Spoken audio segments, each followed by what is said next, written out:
সুপ্রভাত প্রিয় ছাত্রছাত্রীরা আমার, তোমরা সবাই কেমন আছো? বাহ, ভালো আছো? আমিও ভালো আছি। আচ্ছা, আমরা প্রতিনিয়ত সূর্য দেখি এবং রাত্রিবেলায় চাঁদকেও দেখি এবং আমরা পৃথিবী সম্পর্কেও অনেক কিছু জানি।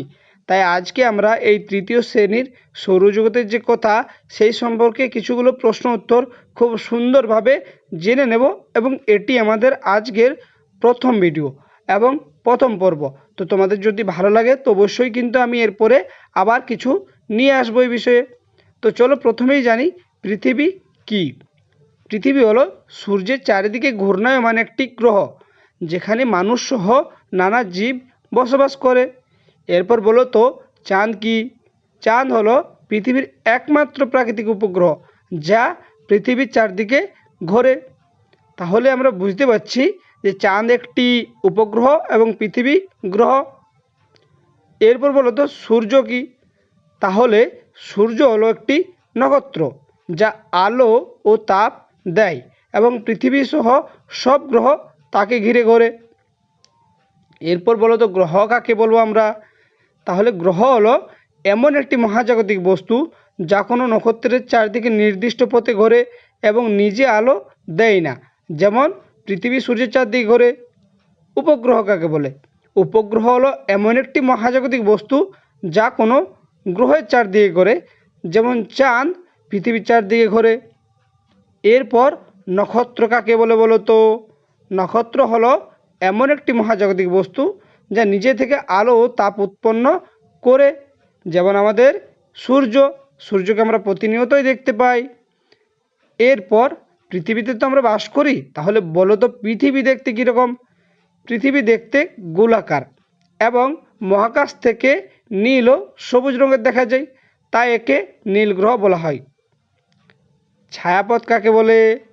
ছায়াপথ হলো অসংখ্য নক্ষত্র, গ্রহ, ধূলিকণা ও গ্যাসের একটি বিশাল সমষ্টি যা মহাকাশে একসাথে অবস্থান করে।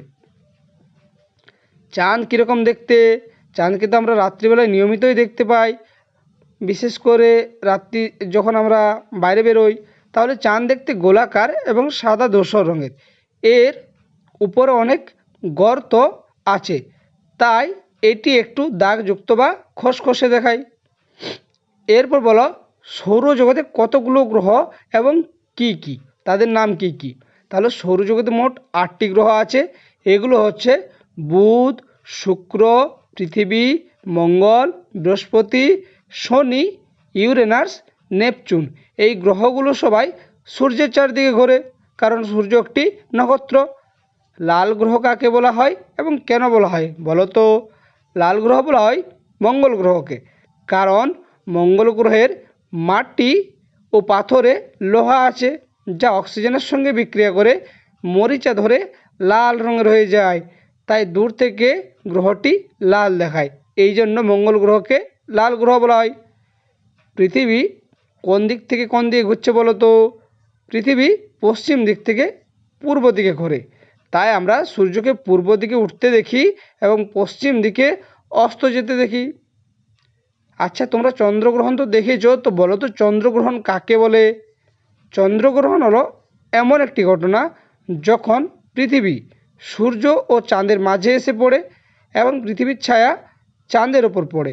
তখন চাঁদ আংশিক বা সম্পূর্ণ অন্ধকার দেখায়, তখন তাকে আমরা চন্দ্রগ্রহণ বলবো। এরপর বলো তো সূর্যগ্রহণ কাকে বলে। সূর্যগ্রহণ হলো এমন একটি ঘটনা যখন চাঁদ সূর্য ও পৃথিবীর মাঝে এসে পড়ে এবং চাঁদ সূর্যের আলো আংশিক বা সম্পূর্ণ ঢেকে দেয়, তখন পৃথিবী থেকে সূর্যকে আংশিক বা পুরোপুরি ঢেকে যেতে দেখা যায়। এটাকেই সূর্যগ্রহণ বলা হয়। আজকের শেষ প্রশ্ন এবং এটি আমাদের প্রথম পর্ব যেহেতু, তাহলে বলো তো চাঁদে কি আছে। চাঁদে প্রধানত আছে ধুলা ও পাথর, অনেক গর্ত, পাহাড় ও সমতল ভূমি এবং খুব কম পরিমাণে বরফ বা জমাট বাঁধা জল কিছু স্থানে দেখা যায়। আচ্ছা, আজকে যেহেতু প্রথম ক্লাস, তোমরা আমাকে চেনো না। আমার নাম হচ্ছে প্রদ্যুৎ মাহাতো এবং আমাদের এই যে চ্যানেলের নাম হচ্ছে রাইজ অ্যান্ড লার্ন। তোমরা কিন্তু নিয়মিত এই চ্যানেলে এরকম ভিডিও পেতে থাকবে এবং তোমরা অনেক কিছু জানতে পারবে।